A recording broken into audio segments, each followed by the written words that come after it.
Okay, you're watching this video in a group, ideally, if you were in class today. And we're going to start by finding all the x-intercepts of these polynomials and then also labeling their end behaviors. So we can start with the end behavior if that's going to feel easier. Informal way is just using arrows. So we can see that the degree of this is 3. That's an odd degree. So that's going to have an end behavior of down, up. Okay. X to the 5th plus 6x to the 4th has a degree of 5, which is also odd, meaning its end behavior will also be down, up. But x to the 6th plus 3x to the 5th has a degree 6, which is even. So that's going to have a degree up, up.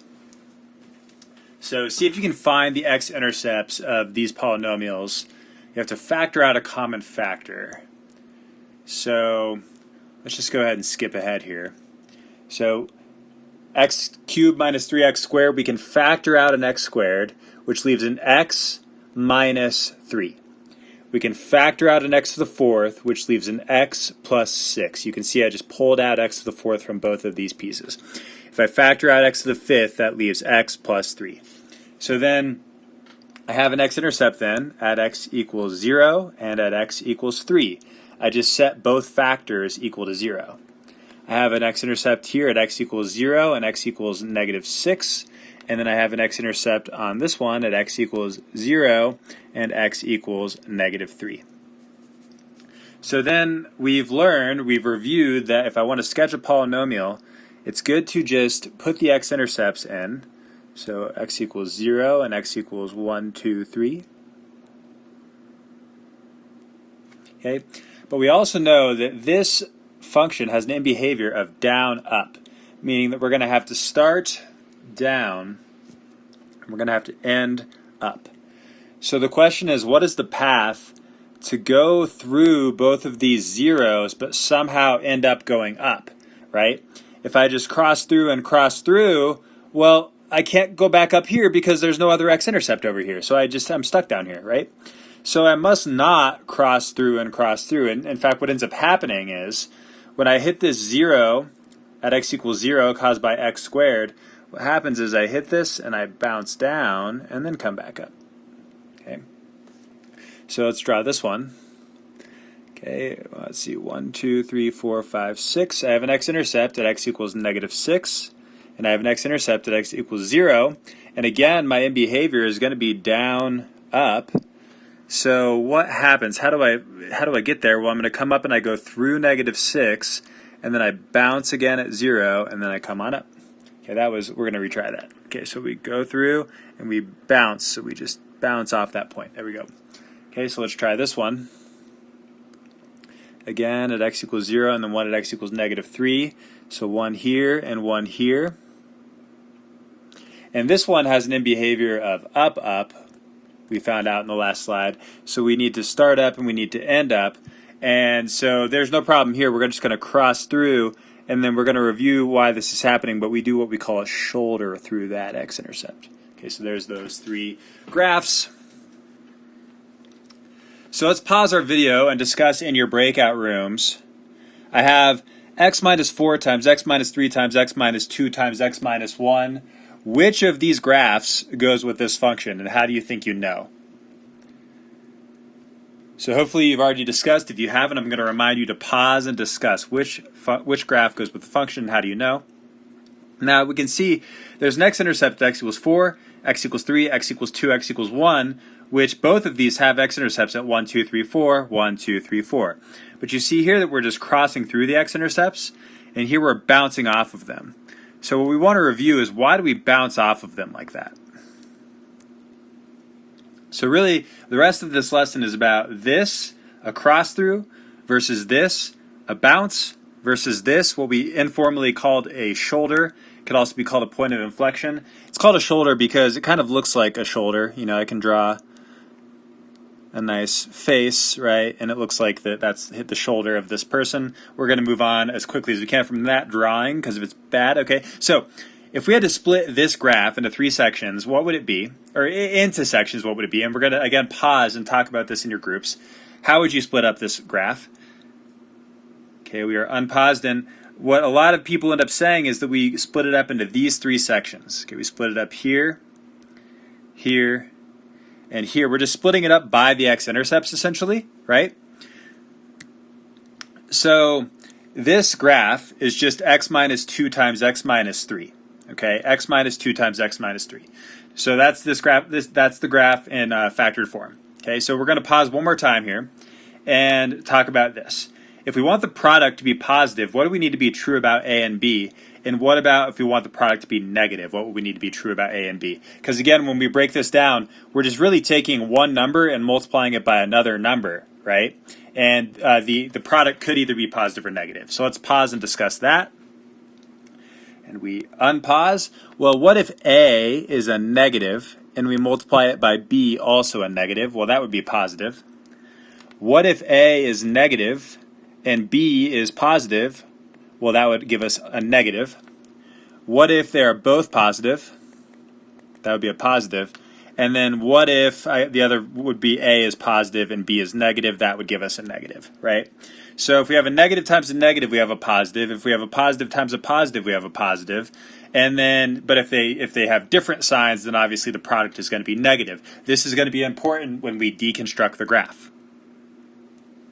So if we look at our three sections, we have section 1, section 2, section 3. Okay, we'll call this the section when x is less than 2, right? When x is smaller than 2. So when x is less than 2, x is a number smaller than 2, is the factor x minus 2 positive or negative? So to think about this, we're going to plug in a number smaller than 2, and I'm just going to pick number 1 because that's an easy one that is smaller than 2. Okay, so let's see. So if I plug in 1, then x minus 2 is going to be negative because 1 minus 2 is negative 1.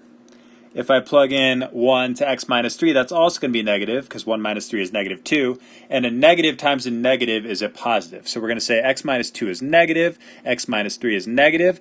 So if we multiply them together, we get a positive. And that makes sense because the graph is positive here, right? This is positive outputs because over here we're multiplying a negative by a negative, right?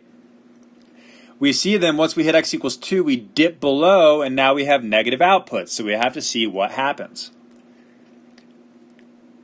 Okay, so now we're going to, this is the section when x is less than 2. Now we're going to look at the section when x is between 2 and 3. Okay, so when x is between 2 and 3, let's determine, is x minus 2 positive or negative? Is x minus 3 positive or negative? So let's pick a number between 2 and 3. 2.5 seems like a good one to pick. 2.5 minus 2 times 2.5 minus 3.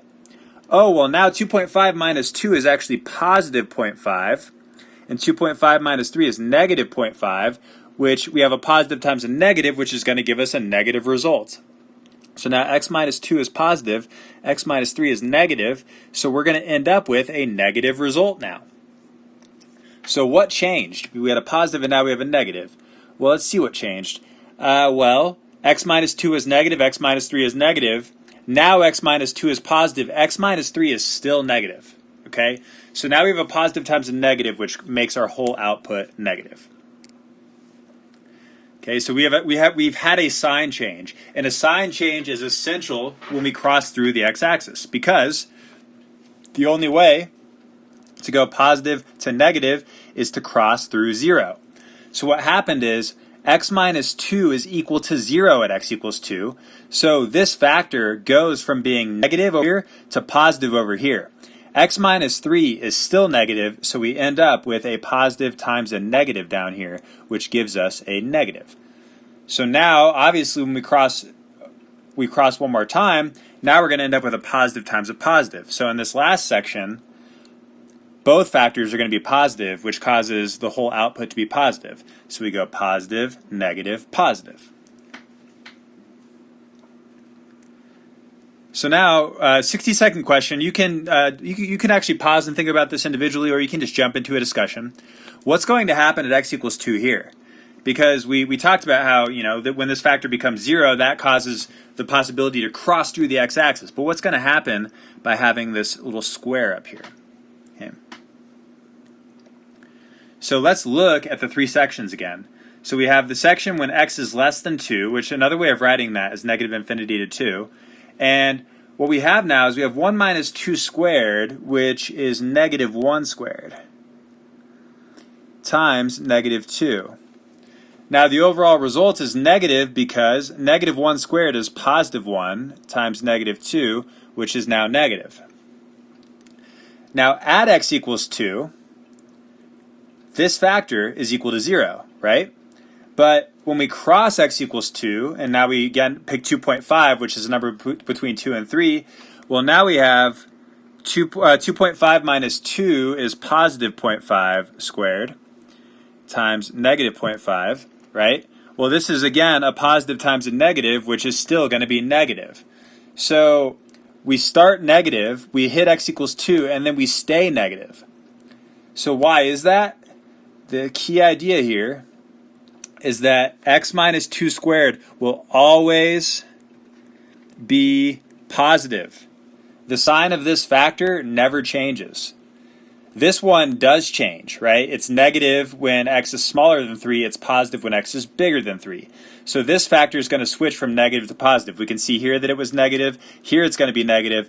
But here it's going to switch positive. This one is always positive, so it doesn't cause a sign change. And if the sign does not change, we can't cross through the x-axis. So we're negative. We hit 0 at x equals 2. We stay negative. This causes a bounce. Okay, we're negative. We hit x equals 2 or we're 0. We stay negative. It causes us to bounce. At x equals 3, the sign changes from negative to positive, so we go ahead and cross right through. So we call this a bounce and we call this a cross.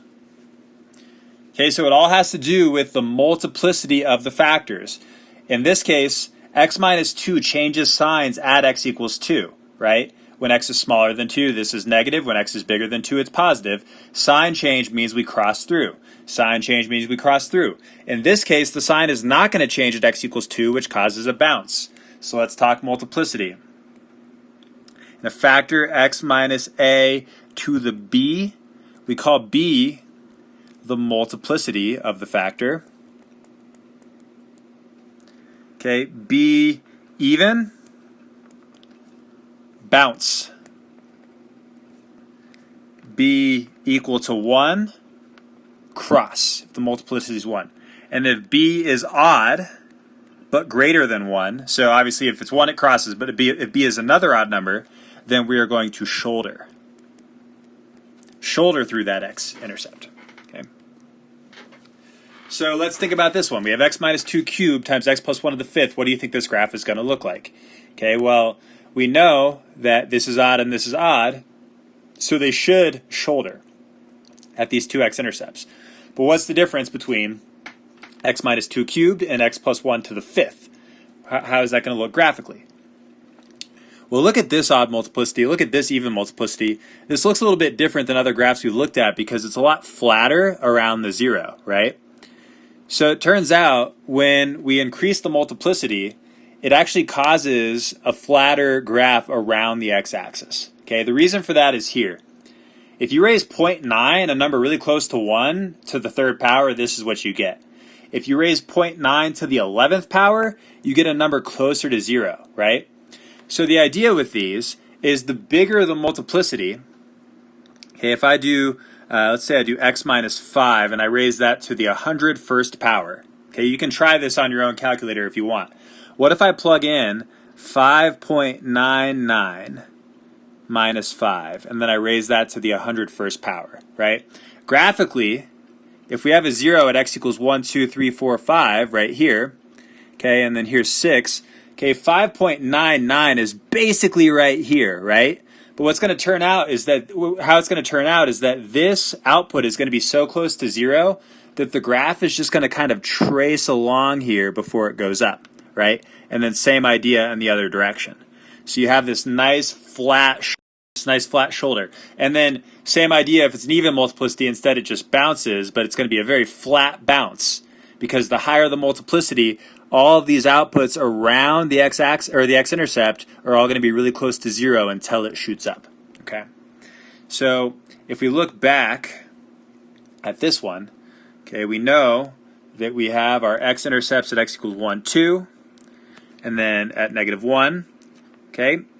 And then we have to figure out the end behavior by multiplicity. So what is the degree of this?